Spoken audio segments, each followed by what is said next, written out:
INEC staff politician caught with huge cash in Ogun. Victims of Adamawa flood commend government for swift relief response. FAN denies meddling in Ibom air brawl with passenger. On the foreign scene, Portugal summons Guinea-Bissau envoy after journalists expelled ahead of 10th election. Good evening, this is News Update on Trust TV. I am Chiamaka.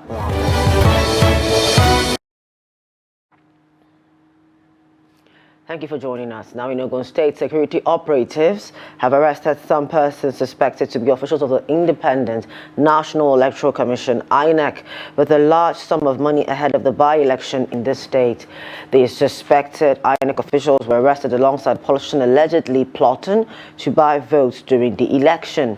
The politician and the INEC officials who were seen being questioned in a video clip posted on social media on Saturday were said to have been nabbed at a hotel in Remo, Ikene local government area of Ogun State.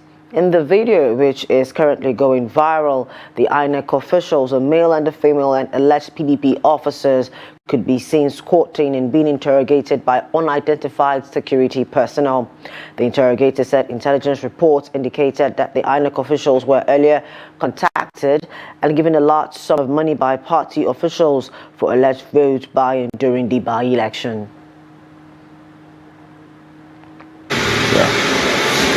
Yeah, at the early hours of today, being 16th of August 2025,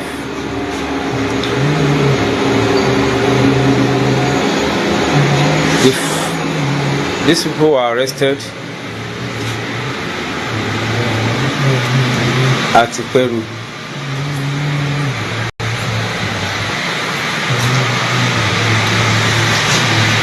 This Mr. Your name, please. Just Times. Just Times. Just Times. You are who? I'm Maria's boys. Where do you work? I know. With the following woman. This woman too was arrested. Your name?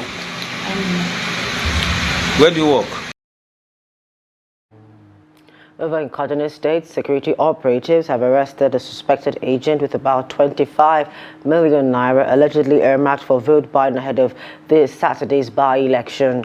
In a statement, the spokesperson of the Kano State Police Command, DSP Mansur Hassan, said the suspect, Shehu Pantagi, was arrested in the early hours of Saturday morning at a popular hotel located along Turunku Road in Kaduna Metropolis, where he was said to be coordinating the distribution of funds for vote buying to influence voters in the Chukun Kajuru Federal Constituency by-election. According to the police, the suspect, during preliminary interrogation, confessed to the crime and pleaded for leniency. Meanwhile, the Kaduna State Commissioner of Police, Rabiu Mohammed, has expressed appreciation to other sister agencies for the synergy and swift collaborative action. He warned in the strongest terms that anyone, regardless of status, found attempting to undermine the electoral process will face the full wrath of the law. In Kano State, the police command has announced the arrest of 288 suspected political thugs in connection with Saturday's rerun and by-elections across parts of the state. Spokesperson of the command, SP Abdullahi Haruna Kiyawa, said the suspects were apprehended with dangerous weapons, including a pump-action rifle, locally made guns, knives, and cutlasses. He further said the arrests were part of efforts to ensure peaceful conduct of the elections, adding that investigations were ongoing and those found culpable would be prosecuted. According to the Commissioner of Police Ibrahim Bakuri, armed groups were deployed to intimidate voters, while security agencies were able to restore order and safeguard the polls.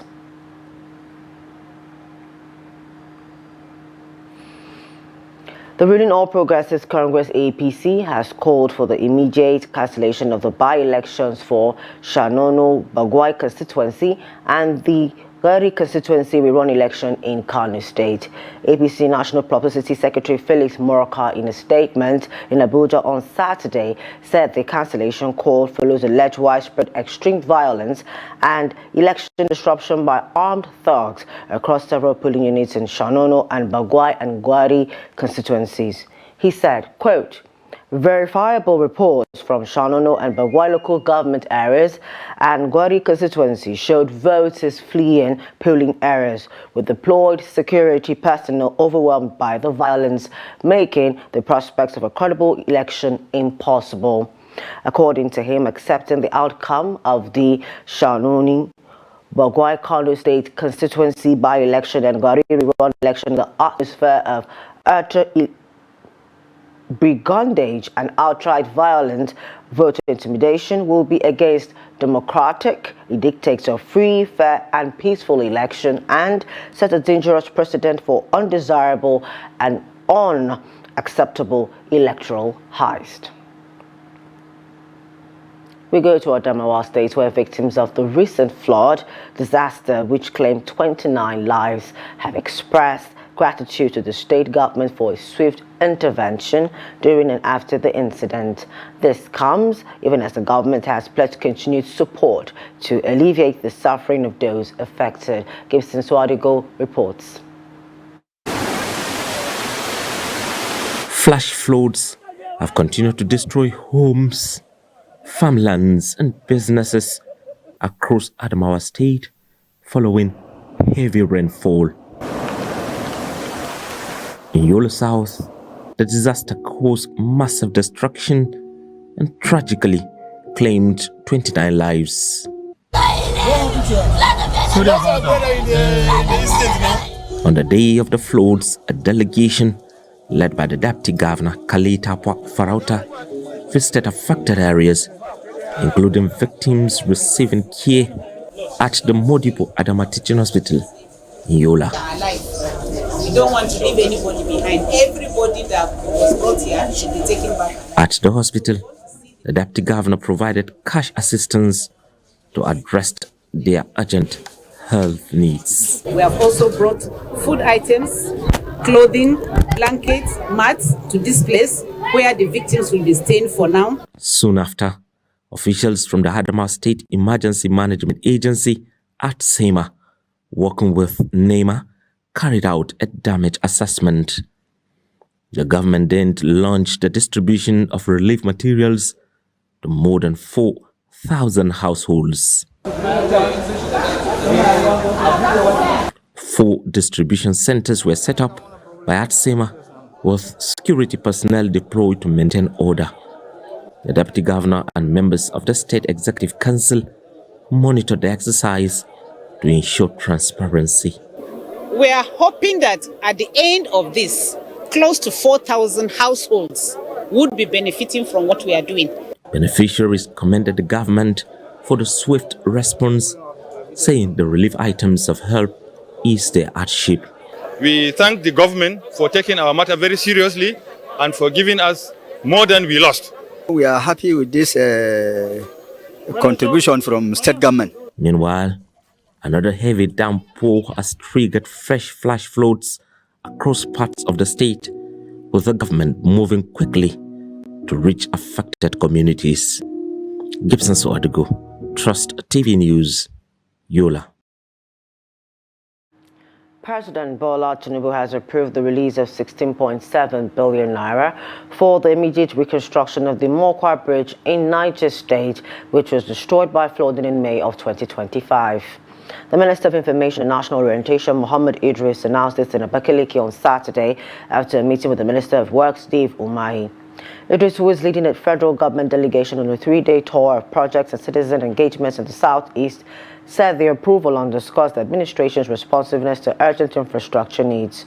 Idris also commended Umahi for his swift response in the wake of the disaster, including dispatching experts to assess the damage shortly after the bridge was washed away. According to him, the approval for the bridge reconstruction will be music to the ears of the government and people of Niger State. Umahi described President Tinubu as a compassionate and listening leader who is committed to solving the challenges confronting their citizens. Suspected armed men have allegedly killed one Aminu over of Gidamaga village under Dai ward in Malamfershi local government area of Katsina State. The deceased was murdered while working on his farm on Thursday evening. The armed men from there proceeded to Dai town and started shooting indiscriminately towards the residence of one Nasiru Abdullahi. The assailants met their victim Nasiru Abdullahi on his way home after performing night prayers at a mosque close to his residence and abducted him. The armed men, also disguised as security personnel on a mission to arrest Nasiru Abdullahi, who was a former vice chairman and councillor for Dai ward in Malamfershi local government. According to reports, Nasiru Abdullahi is an uncle to the late Duntama area commander ACP Aminu, who was brutally killed by armed bandits in active service. As of press time, there was no statement either from security agencies or government regarding the attacks.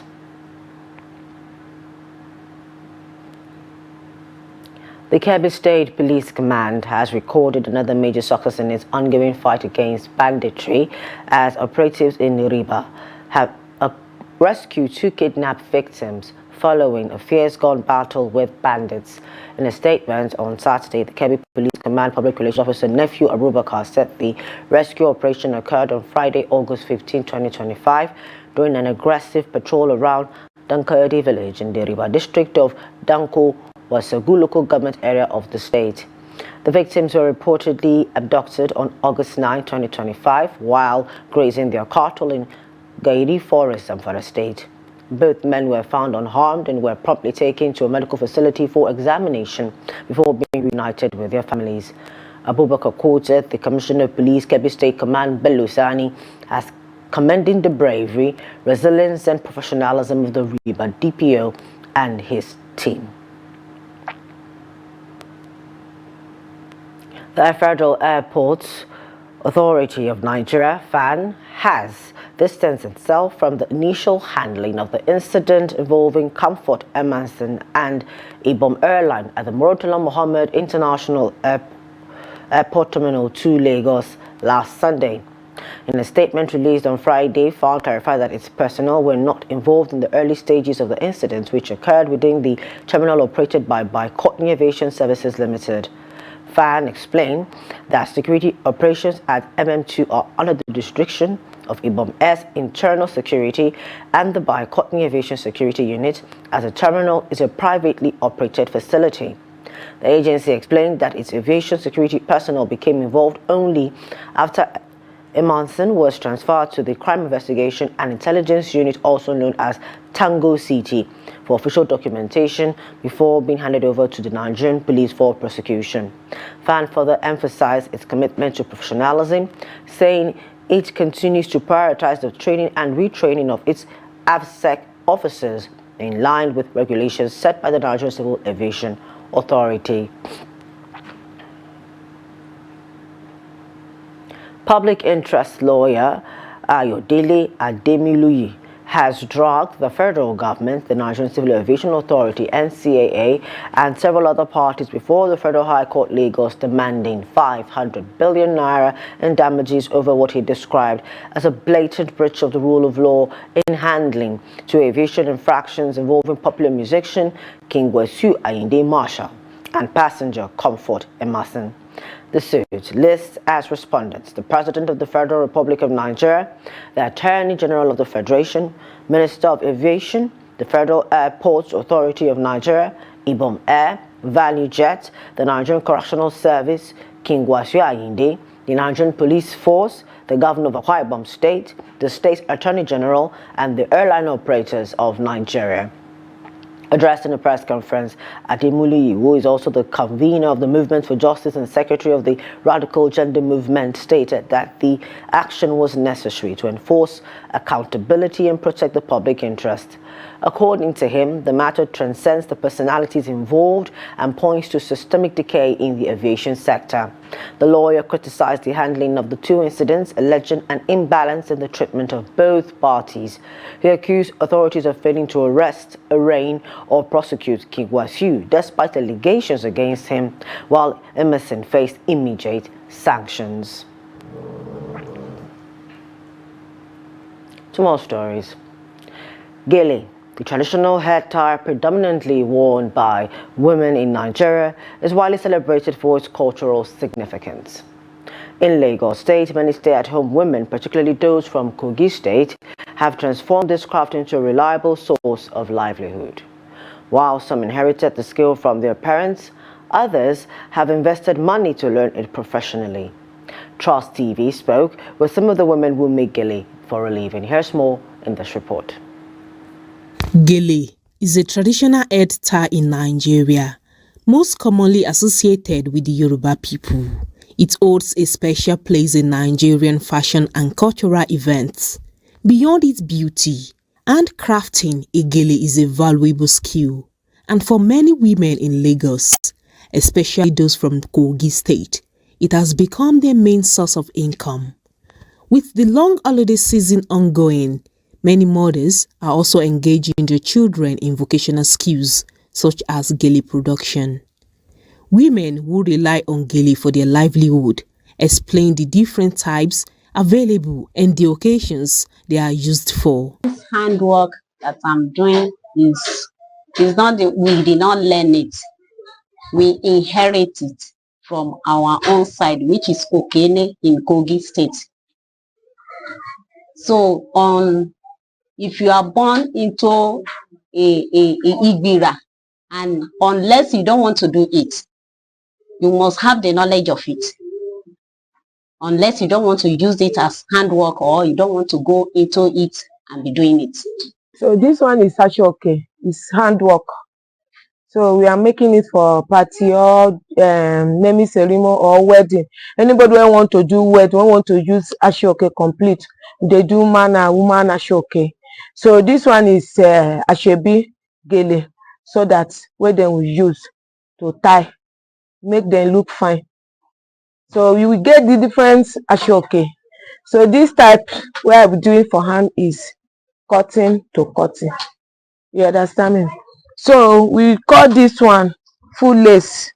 Actually helping my mommy so that it will be easy for her to help me pay my school fees. I'm actually assisting her in her business. So I'm helping her to weave clothes, which is Ashoke. Among the most popular in Nigeria is the Ashoke Gilly, a hand-woven hair tie made from cotton or silk. Known for its durability and elegance, Ashoke can be customized with diverse patterns and colors and has remained a timeless symbol of cultural pride. For these women, Gilly making is more than just fashion. It is survival, as they believe that in today's world, what sustains family is not only formal education, but also the work of one's hands. Some school proprietors in Lagos State are blaming parents for the widespread failure, particularly in core subjects like mathematics and English language, in the recently released 2025 West African Examinations Council WAEC results. Now, according to them, the failure stems from alleged over-reliance on so-called special centers for their children, which they say did not deliver results this year. They also point to students' poor study habits, including excessive time spent on mobile phones instead of academics. Here's more. For years, Nigeria has recorded consistently poor performance among students writing the Senior School Certificate Examination (SSCE). Research shows that this year's WAEC results are the worst in the past 5 years.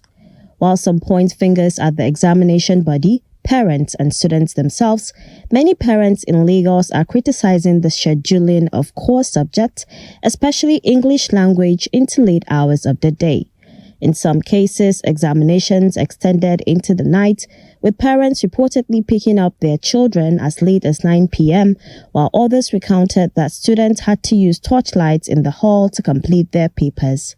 Some school proprietors in Lagos place much of the blame on parents, noting that many children in secondary school struggle with basic reading and writing skills. Many of these parents are just eager for their children to pass exam just to have the results, but they don't bother about defending the results they are carrying.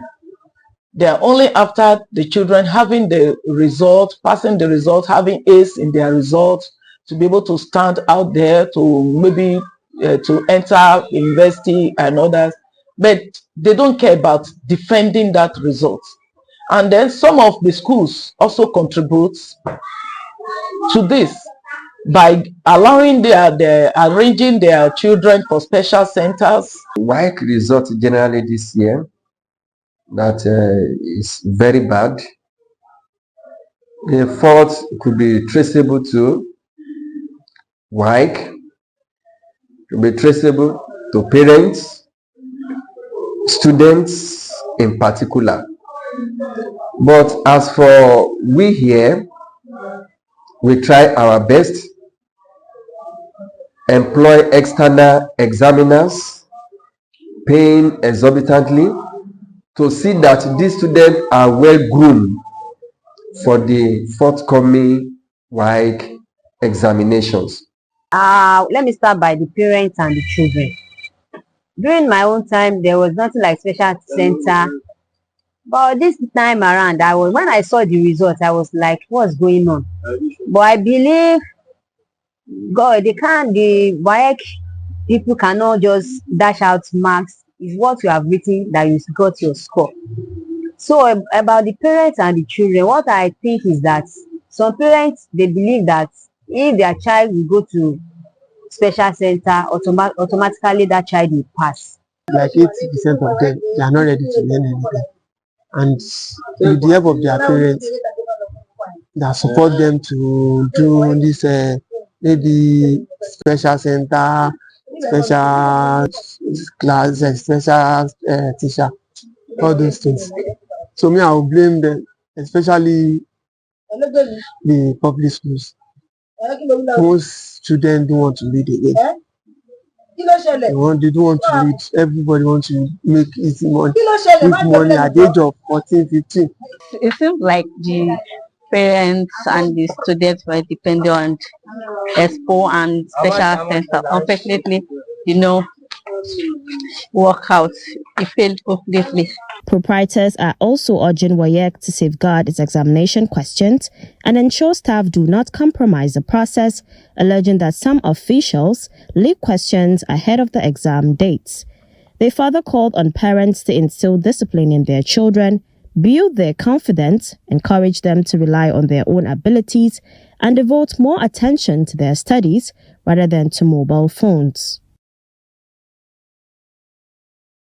Away from Nigeria, Lisbon is pushing back after Guinea-Bissau abruptly expelled reporting teams from Portugal's state news agency, LUSA, and 2 African units of public broadcaster, RTP. The move comes amid rising political tensions in Guinea-Bissau ahead of its delayed presidential and legislative elections now scheduled for November 23rd. Portugal's foreign ministry said it has summoned Guinea-Bissau's ambassador to Lisbon for urgent explanations, with a meeting set for Saturday. So far, no official reason has been given by either government.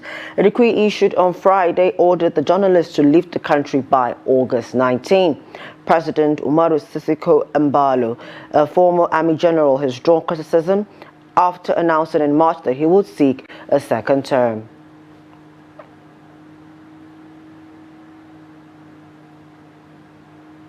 In sports, President of the Nigerian Football Federation, NFF, Ibrahim Musa Gusau, has reiterated that there will be no change to the kickoff date of the 2025-2026 Nigeria Premier Football League NPFL season, which is scheduled to begin on August 22nd. Speaking on Friday in Lafayette while declaring open the NPFL 2025-2026 pre-season seminar, Gusau described it as a positive development, with the league calendar now aligning with that of European clubs. He urged stakeholders to maintain their support for the Benga Elegbeleye-led board, which achieved the milestone. And that's a wrap for news updates on Trust TV at this time. For more of our news programs, documentaries, do want to follow us on our social media platforms and on our YouTube live stream. I am Chiamaka Nwafo. Thank you for joining us at this time. Good evening.